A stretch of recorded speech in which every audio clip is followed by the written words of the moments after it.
किसी भी बात के लिए हमको सहना पड़ता है, कुछ पाने के लिए भी हमको सहना पड़ता है, तो परमात्मा को प्रकट करने के लिए भी सहना पड़ता है। तो हम जो भी बात है उसको सहना अगर सीख जाएंगे तो हम बाकी भी सब कर पाएंगे।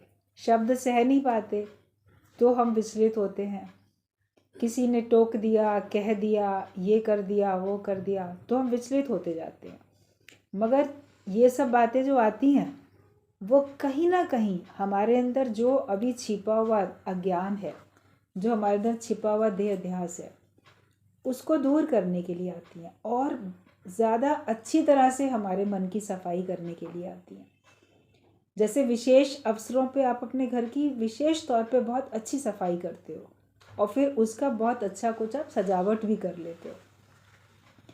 तो रोज़ तो सफाई होती होती है, लेकिन कभी जो परिस्थितियाँ आती हैं वो हमारे अंतर मन को और अधिक साफ करने के लिए आती है। तो ये समझो कि हम कुछ भी पाना चाहते हैं, उसके लिए हमको कुछ मेहनत करनी पड़ती है और कभी बहुत कुछ सहना पड़ता है। जितनी प्रिय चीज़ पाना चाहो उसके लिए आपको बहुत सहन शक्ति की ज़रूरत होती है। तो परमात्मा को प्रकट करने के लिए भी आपको सहना पड़ेगा। सत्संग में आए हैं, हम अपने जीव भाव को ख़त्म करके आत्म भाव में आना चाहते हैं, अपने मैं को हटा के भगवान को प्रकट करना चाहते हैं। तो अगर हम अपने अंदर वाले भगवान को बाहर प्रकट करना चाहते हैं, अभी तो लोग मुझको देखते हैं, मुझको समझते हैं, मतलब कि मैं जो नाम रूप हूँ इसी को देखते हैं और इसी को समझते हैं।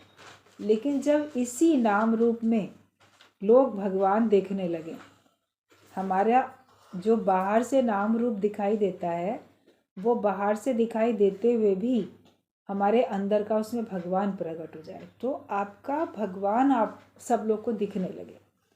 उसके लिए मेहनत तो करनी पड़ेगी और परिस्थितियों को अनुकूल हों चाहे प्रतिकूल हों, उनको सबको हमको सहना पड़ेगा। अगर हम सहेंगे नहीं तो भगवान प्रकट नहीं होगा। एग्जाम्पल गुरुजी देते थे कि अगर आपको संतान चाहिए तो संतान को जन्म देने के लिए भी आपको दर्द को सहना पड़ता है, कष्ट को आपको सहना पड़ता है। तो बहुत कष्ट भी सहते हैं, तो बहुत कष्ट सहने के बाद आपके गोद में संतान भी आ जाती है, तो उस संतान को पाने के लिए आपको दर्द भी तो सहना पड़ा। तो एक संतान के लिए दर्द सहना है, तो क्या भगवान के लिए हमको दर्द नहीं सहना पड़ेगा? भगवान के लिए जब हम इस राह पे आगे बढ़ते हैं तो तमाम तरह की परीक्षाएं सामने आती हैं। प्रकृति भी परीक्षा लेती है, परिवार वाले भी परीक्षा लेते हैं, अपना शरीर भी परीक्षा लेता है, मन भी परीक्षा लेता है, सब संबंधी समाज तरह तरह से परीक्षा लेते हैं। गुरु परीक्षा लेगा, शिष्य परीक्षा लेंगे, सभी लेंगे। भगवान हर एक के रूप में आपसे परीक्षा लेके आपको सब बातें सहने के लायक बनाता है, वरना किसी की बात तो हमें सहन हो जाती है और किसी की बात हमको सहन नहीं होती है। किसी का व्यवहार हम सह लेते हैं, किसी का व्यवहार हम सह नहीं पाते हैं। मगर ये सब परीक्षाएं हमारी सहन शक्ति को बढ़ाने के लिए आती हैं। जब हम सब कुछ सहना सीख जाएंगे तो आप देखोगे आपके अंदर से भगवान प्रकट हो जाएगा। तो परमात्मा प्रकट करने के लिए सहना पड़ेगा। जब तुमको आत्मा का पता नहीं तभी तक तुम अज्ञानी हो। जब सत्संग में आए तो आत्मा का पता पहले ही दिन जान लिया। सब तुम ब्रह्म ज्ञानी हो। आत्मा की गली में दादा के ज्ञान के वचनों में रहो। ओके, जैसे आत्मा की गली में और ज्ञान के वचनों में हम वहीं पे रहें। हम ये नहीं कहते ना दुनिया दुखों का घर है, सुख है तेरी गली में। तो जहाँ भगवान के दायरे में चले जाते हैं, उसके नज़दीक भी होना शुरू होते हैं, तो भी हमको प्रसन्नता आनी शुरू हो जाती है। तो हमेशा ज्ञान में ही रहें और कोई अपने को ये ना कहे कि मैं अज्ञानी हूँ या मैं तो अभी थोड़ा जानता हूँ, मैं अभी कम जानता हूँ, या मैं अभी तो शिष्य हूँ, या मैं तो अभी जिज्ञासु हूँ, अभी मैं अधूरा हूँ, मैं राह में चल रहा हूँ, पूरा ज्ञान अभी मैंने नहीं सुना है। पूरा ज्ञान है कि तू ब्रह्म है, तू आत्मा है, और ये पहले दिन से ही गुरु ने हमको सुना दिया। और गुरु जी ने कहा कि अब तुम सब ब्रह्म ज्ञानी हो, आत्मज्ञानी हो, तुमको सबको ब्रह्म का पता है, तुमको सबको आत्मा का पता है। तो ये नहीं कहना हम अभी ब्रह्मज्ञानी हुए नहीं है, लेकिन पता तो चल गया ना, उसके बारे में जानकारी तो हो गई। अब उस हिसाब से जीवन तो आप ही को बनाना है, दूसरा थोड़ी कोई बनाएगा। मेहनत हमें करनी है, सहन शक्ति हमको रखनी है। जब तक आत्मा का पता नहीं था तभी तक तुम अज्ञानी थे, लेकिन अब तुमको पता चल गया मैं देह नहीं हूँ, मैं आत्मा हूँ, तो अब तुम ज्ञानी हो। और ये चाहे आप अंदर से महसूस करो या ना करो, लेकिन जब कोई आपको बोलेगा तुम तो बिल्कुल अज्ञानियों की तरह बात कर रहे हो, तो आपको अंदर से बड़ा खराब लगेगा कि हम सत्संग में जाते हैं और हमको अब लोग कह रहे हैं अरे तुम तो अज्ञानी हो। तो हम अज्ञानी थोड़ी हैं, हम ज्ञानवान हैं, ये अपना मन बताएगा। दूसरे का यही सबसे बड़ा शब्द हमको तीर की तरह चुभेगा कि तुम सत्संग में जाते हो, तुम तो अभी अज्ञानी ही हो। ज्ञानवान सब है, तो ज्ञान के हिसाब से ही हमको रहना है। सहन शक्ति हमारे अंदर में होनी चाहिए। क्या तुमको बिना आवाज़ के जीना आता नहीं? मतलब कि शांति में जी नहीं सकते हो। ये गुरुजी ने कहा है कि क्या तुमको बिना आवाज़ के जीना आता ही नहीं है और शांति में जी नहीं सकते हो? हर समय शोर, हर समय बात, अंदर भी शोर है। बाहर शांति है तो अंदर भी शोर है। तो क्या हम शांति में नहीं जी सकते? तो बाहर का शोर तो पूरी तरह से बंद नहीं हो सकता, मगर हमारे अंदर जो शोर है उसमें तो हम शांति ला सकते हैं। दूसरे के ऊपर जोर नहीं है, मगर अपने ऊपर तो जोर है। अपने लिए तो हम शांति ला सकते हैं। गुरु के वचनों से, ज्ञान के वचनों से अपने अंतर मन को शांत करने के लिए सबसे अधिक कोशिश करो कि मेरा मन शांत रहे और मेरा मन मुझे तंग अब ना करे। जिसने अपने मन को जीता, अपने मन को शांत किया, वो फिर ज्ञानी, ब्रह्मज्ञानी, आत्मनिष्ठी, ब्रह्मनिष्ठी सब हो जाता है। लेकिन मन ही अगर हलचल में है, क्योंकि वो जगत को सच देखता है, इसलिए हलचल में है। अपने स्वरूप में नहीं आया, इसीलिए हलचल में है। तो गुरुजी ने यही कहा है कि क्या तुमको बिना आवाज़ के जीना नहीं आता है? शोर क्यों करते हो, बोलते क्यों रहते हो? बड़े आत्ममस्ती में मस्त रहो, प्रेम में रहो, सबके साथ ज्ञान की चर्चा करो, बोलो, हंसी मजाक ज्ञान सहित करो। हंसी मजाक बिना ज्ञान के नहीं हो, लेकिन वो भी ज्ञान सहित होना चाहिए। जब कभी ऐसा अवसर आता है, तो कभी अलग से पिकनिक पार्टी है, अलग से गेट टुगेदर है, अलग से बैठे हैं, तो आप हंसते बोलते नाचते गाते सभी करते हो, ओकेज़न पे सब करते हो, तो वो भी सब आता ही है। मगर 24 घंटे थोड़ी उस तरह से चलता रहता है। अंदर में हमारे मन में शांति आती रहती है। व्यर्थ में नहीं बोलो, क्यों बोला का दृष्टांत हमेशा याद रखो।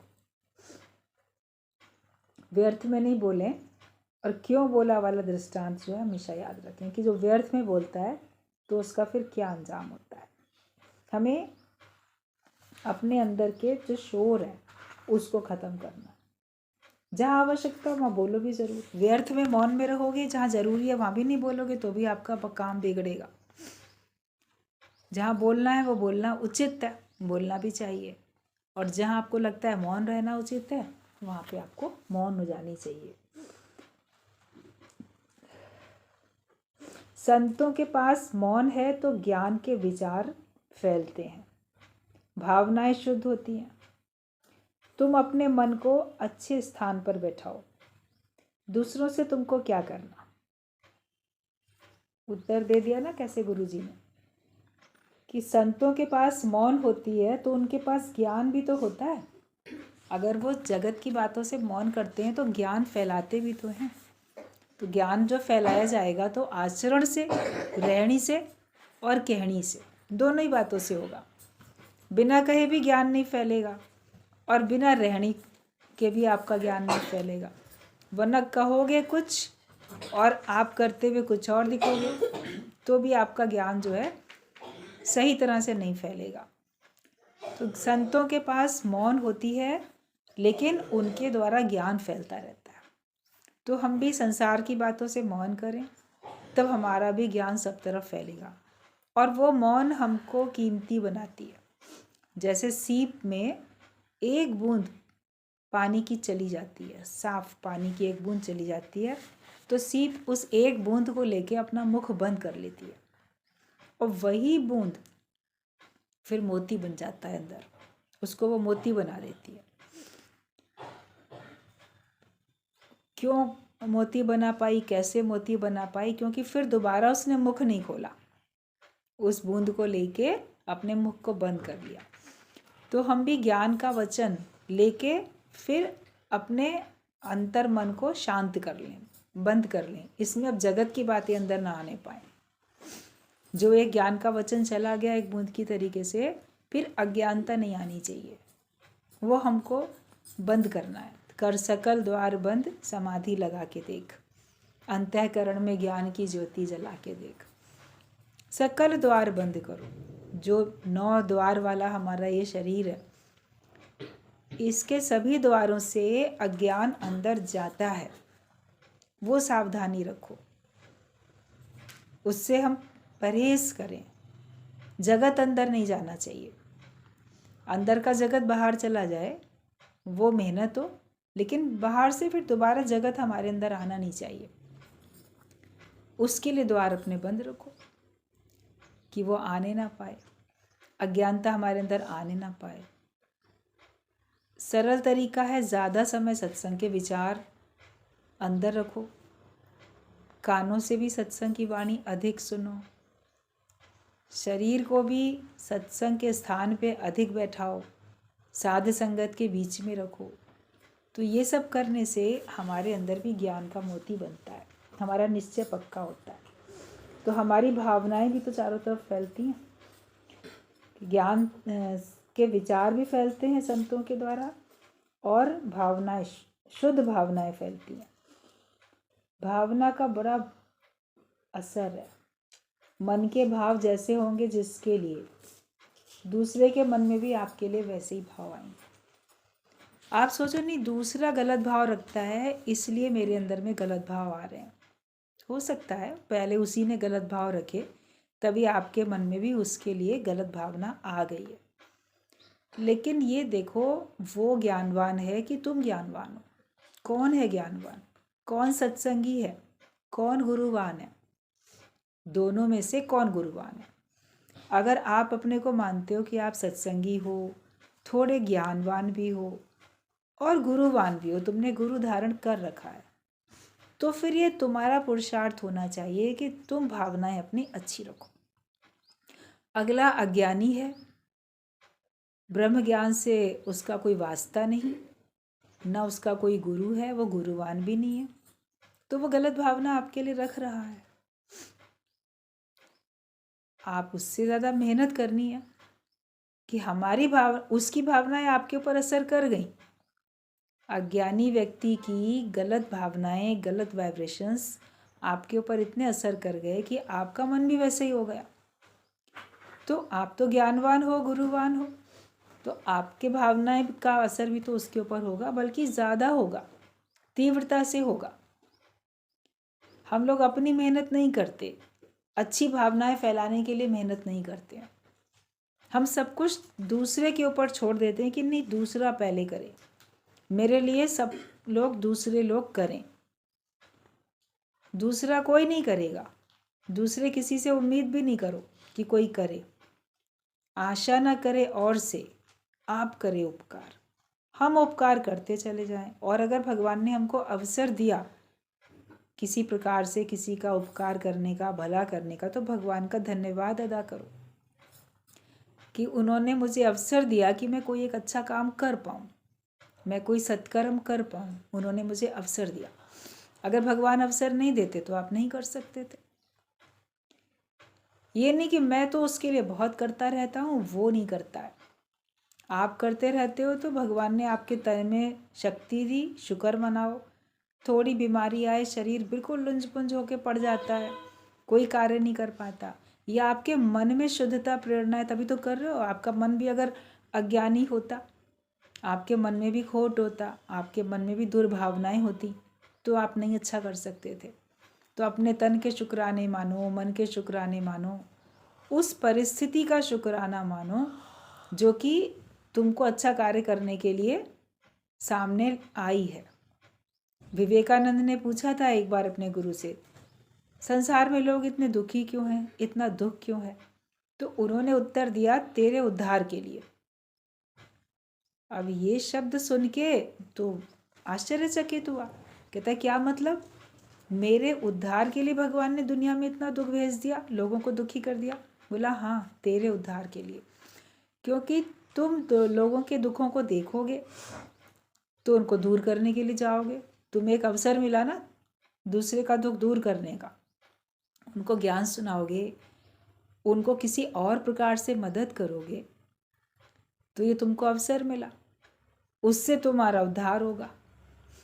तुमको अच्छा काम करने का मौका मिला, ज्ञान चाहे सुनाया या दूसरी प्रकार से मदद की, तो तुम तो अच्छे बने, तुम तो ऊंची स्थिति में पहुँचे, तुम्हारा ज्ञान भी तो पक्का हुआ, दोहराया, तुम्हारे अंदर में ज्ञान गया और दूसरे को भी तुमने बनाया।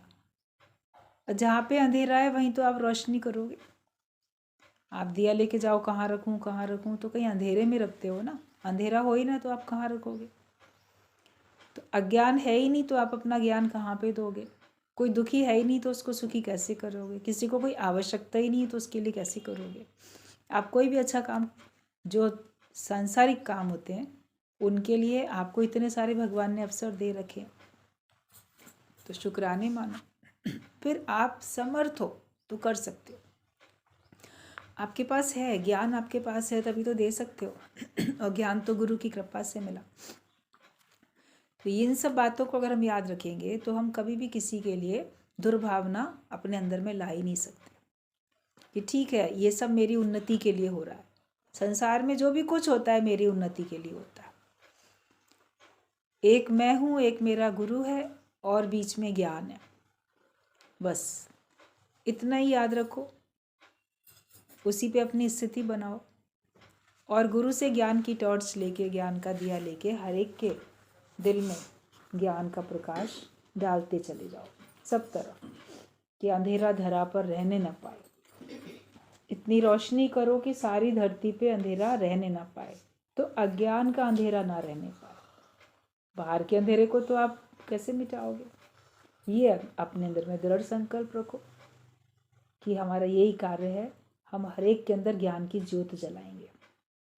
उसके लिए ठान लो दृढ़ निश्चय करके और आगे बढ़ते चले जाओ। तो अपनी भावनाएं आपको शुद्ध फैलानी है, अच्छी भावनाएं रखोगे तो अच्छा होगा। तुम मन को अच्छे स्थान पर बैठाओ, दूसरों से तुमको क्या करना, अपने मन को तो अच्छे स्थान पर बैठाओ। अच्छा स्थान सत्संग है, और अच्छे स्थान पर बिठाना अपने आत्मा के निश्चय में रखना मन को देह में नहीं, मन को भगवान में, आत्मा में रखो। वो शरीर के और जगत की बातों के बारे में उलझे नहीं सोच सोच के, बल्कि वो विश्राम कर जाए कि ठीक है मुझे मेरी मंजिल मिल गई है। और दूसरे से तुमको क्या करना, वो नहीं करता, वो नहीं सुधरता। ज़्यादातर मन इसी बात में परेशान होता है, परिवार में मेरी कोई सुनता नहीं, सुधरता नहीं, मेरे हिसाब से नहीं चलता, तो हमें दूसरों से क्या लेना देना। ये हमारी गलती थी कि हम उनको अपना मान रहे हैं सब भगवान के, मैं भी भगवान का और वो भी भगवान के हैं। अपना कहने के लिए सारा संसार अपना है और बाकी दुनिया में कोई अपना नहीं। अपनी सगी नहीं देह, जो 5 तत्वों की देह हमको मिली है वो ही अपनी सगी नहीं है, तो और कोई कैसे हो सकता है। एक बार एक संत के पास एक बूढ़ी स्त्री गई, दुखी परेशान थी, सत्संग सुना, फिर बाद में संत से कहा, संत ने पूछा ज्ञान सुन के तुम खुश रहती नहीं हो, क्या बात है, क्यों दुखी हो? बोली इस बात में परेशान रहती हूँ कि घर में कोई मेरी सुनता नहीं है, मेरा कहना नहीं मानता। बेटे बहू पोते पोती जो लोग भी घर में हैं तो अपने हिसाब से अपनी मनमर्जी चलते हैं, मेरे सुनते नहीं, कहना नहीं मानते, मुझे इस बात का कष्ट होता है। तो उन्होंने कहा कि तुम अपनी जवानी में अपने शरीर से कितने काम कर लेती थी, नीचे से ऊपर 3-3 मंजिल भी चढ़ के बाल्टी भर के कपड़े लेके ऊपर सुखा लेती थी, इतने काम करती थी, कितने लोगों का खाना बना लेती, शरीर से बहुत कुछ कर लेती थी ना। बोली हाँ मैं बहुत करती थी काम। बोले आज कर पाती हो क्या? तो कहने लगी आज कहाँ कर पाते हैं, अब नहीं कर पाते, अब तो अपना मुश्किल से सहारा ले लेके चल के आते हैं, कभी कैसे करते हैं, अपना ही काम बहुत मुश्किल हो पाता है, अब हम नहीं कर पाते। तो उन्होंने कहा जब तेरा शरीर ही तेरी नहीं सुनता, ये शरीर पहले बहुत सुनता था, तुम कहती थी इधर चलो दौड़ो ये काम करो, तो तुम्हारा शरीर साथ देता था, हाथ पैर सब साथ देते थे, आंखें कान सब साथ देते थे। अब ये लोग नहीं देते साथ, ठीक से देख नहीं पाते, ठीक से सुन नहीं पाते, हाथ पैर ठीक से चल नहीं पाते। जब तुम्हारा शरीर ही तुम्हारी नहीं सुनता है, तो तुम्हारी देह नहीं सुनती, तो दूसरों की देह दूसरों का शरीर भी तुम्हारी बात कैसे मान रहा है? नहीं मानेगा। तो उसमें तुम्हें दुख क्यों होता है? आज अपने शरीर पे कमज़ोरी है तो हम उसको एक्सेप्ट कर लेते हैं, ये तो एज फैक्टर है, यंग एज में जितना कर लिया ओल्ड एज में नहीं कर सकते, ये तो परिवर्तन है, ये तो होगा ही, इसको तो मन स्वीकार सहजता से कर लेता है ना। तो दूसरों को भी जो परिवर्तन उनके व्यवहार में आता है उसको भी सहजता से स्वीकार ज्ञानी कर लेता है कि ठीक है जो भी परिवर्तन आया ये ईश्वर की इच्छा, उसकी मर्जी, तो हम उसको छोड़ कर बैठें, उससे उम्मीद छोड़ के बैठें, तो फिर हमारे दुख दूर हो जाते हैं। अगर हम उम्मीद करते रहते हैं तो हमारे दुख बने रहते हैं। दूसरों से हमें क्या जो शब्द बोला जाता है वो अपने आप को शांत करने के लिए बोला जाता है, और जब आप अपने मन को शांत कर पाओगे तो आप सबको माफ़ भी कर पाओगे, तो बदला लेने की इच्छा भी नहीं होगी। जब तक मन शांत नहीं रहता है तब तक हमको बदला लेने की इच्छा होती रहती है, और बार बार हम उस कष्ट को याद करते रहते हैं। लेकिन जब लगता है कि मुझे है काम ईश्वर से, जगत रूठे तो रूठन दे, जो हो संसार मेरे लिए अच्छा हो या बुरा हो, मेरे से रूठ जाए या मेरे से मन जाए, लेकिन मेरा काम अगर है तो ईश्वर से, मुझे औरों से काम नहीं, मुझे दुनिया वालों से क्या काम रे। एक भगवान का ही सहारा मेरे लिए काफ़ी है, ज्ञान का सहारा काफ़ी है।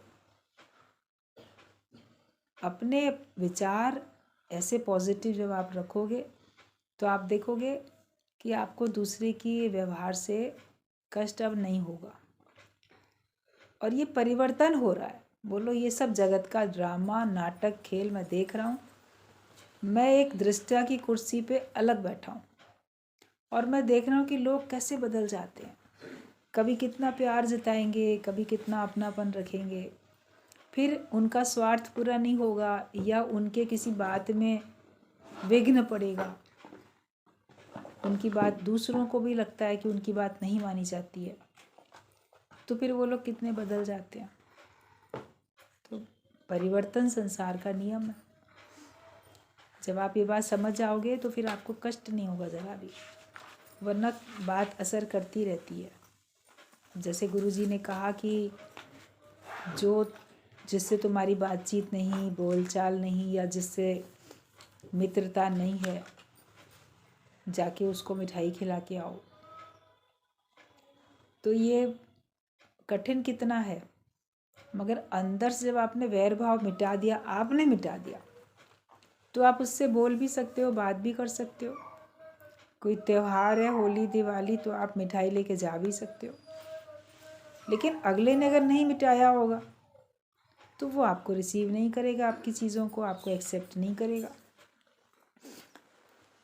फिर परेशानी होगी। हम तो गुरु के कहने से गए लेके और इसने नहीं लिया। तो चाहे आप बाहर से मिठाई लेके जाओ या ना जाओ, मगर अपने अंदर से उसके लिए मिठास भर दो, अंदर से जो कड़वाहट थी वो हटा दो और वो मिठास भर लो।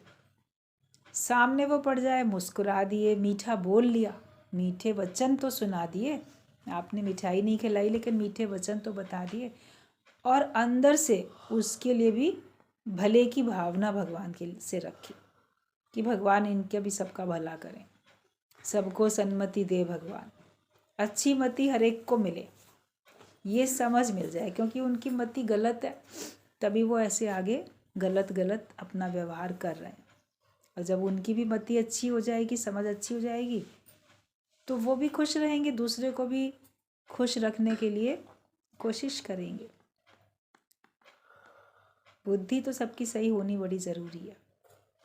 अपनी पहले हो जाए और अपने मन को हमने ज्ञान की गली दिखाई कि नहीं दिखाई। मन बार बार कहाँ जाता है? शरीर तो एक जगह बैठा है, लेकिन जो कहा ना कि तुम अपने मन को अच्छे स्थान पर बिठाओ, तो आप अपने मन को तो देखो कहाँ जा रहा है। 10 दिशाओं में दौड़ रहा है, पता नहीं कहाँ कहाँ जा रहा है। मन को जहाँ जा रहा है जाते हुए देखो, आखिर कहाँ तक जाता है, फिर कहाँ स्थिर होता है, फिर कहाँ बैठता है।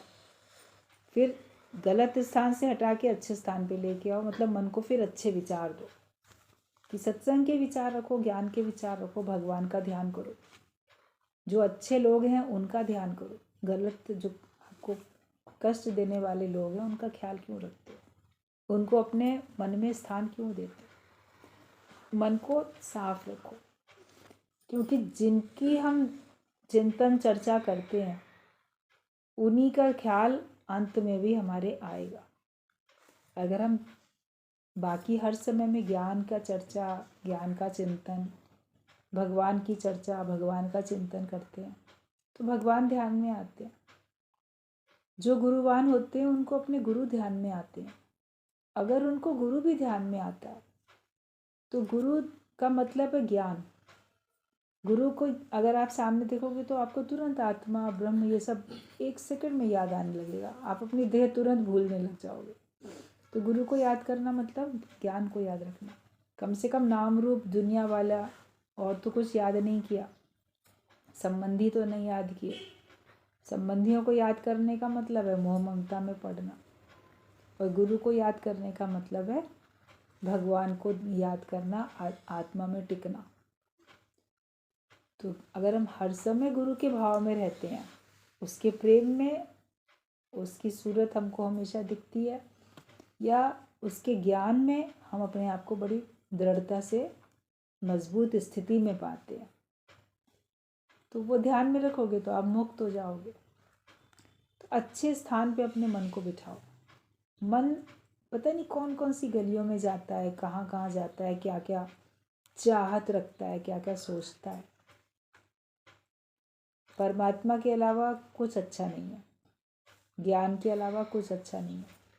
अगर आप ज्ञान के अलावा, भगवान के अलावा किसी और को अच्छा बोलो या समझो तो वो भी आपकी भूल है।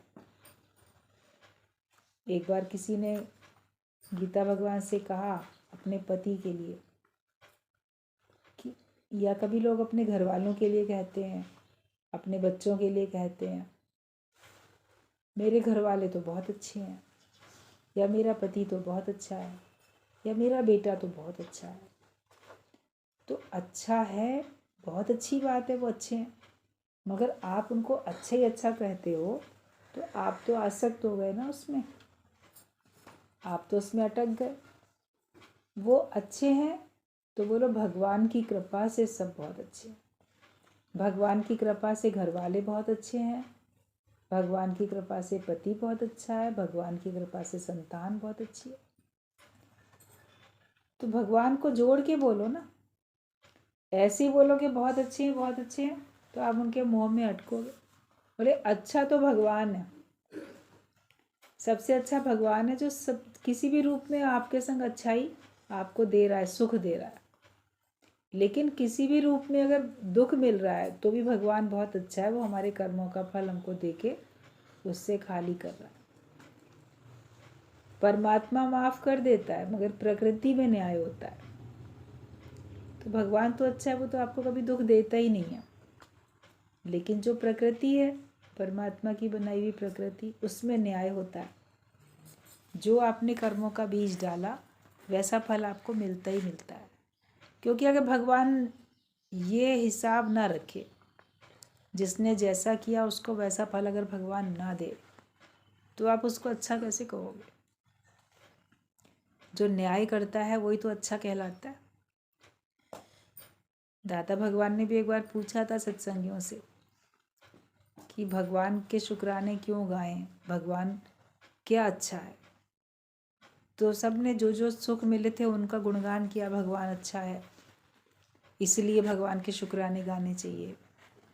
फिर किसी ने कहा सत्संग दे दिया तो शुक्राने गाएं, किसी ने कहा मनुष्य शरीर मिल गया इसलिए शुक्राना गाएं।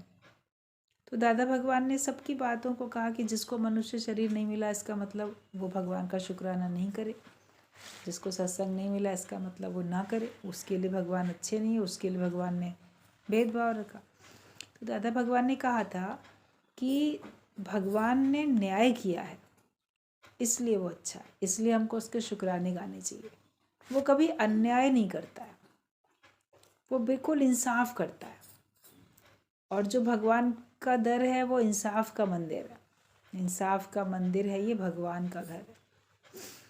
तो सारा संसार जो भी कुछ करता है उसकी खबर उसको है और वो उसके हिसाब से न्याय करता है।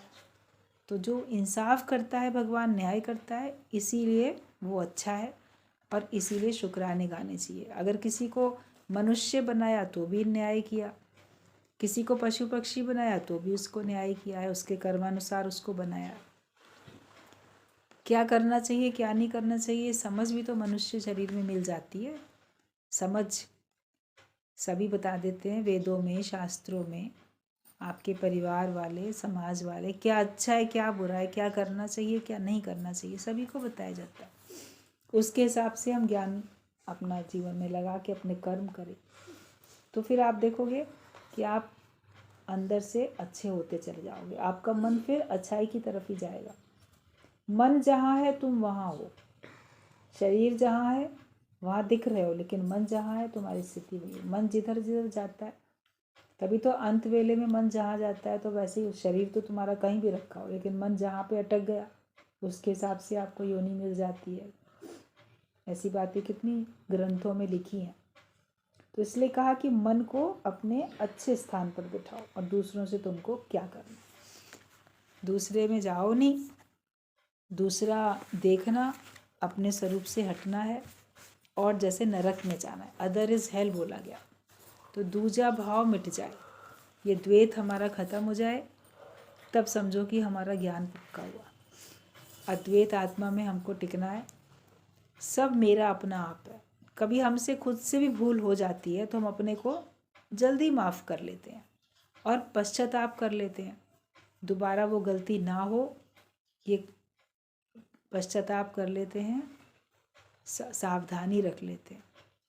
तो हर एक को अपना आप समझो और सबको माफ़ करते चले जाओ, तो फिर आप जो अपनी स्थिति आत्मा में बना सकते हो। बाकी हर बातें परिवर्तन है, वो आता ही रहेगा। दूसरा देखना अगर हमने बंद कर दिया तो समझो कि हम ज्ञान में अपनी स्थिति हम बना चुके हैं। तभी माफ़ भी कर पाते हो और तभी कष्ट भी नहीं होता।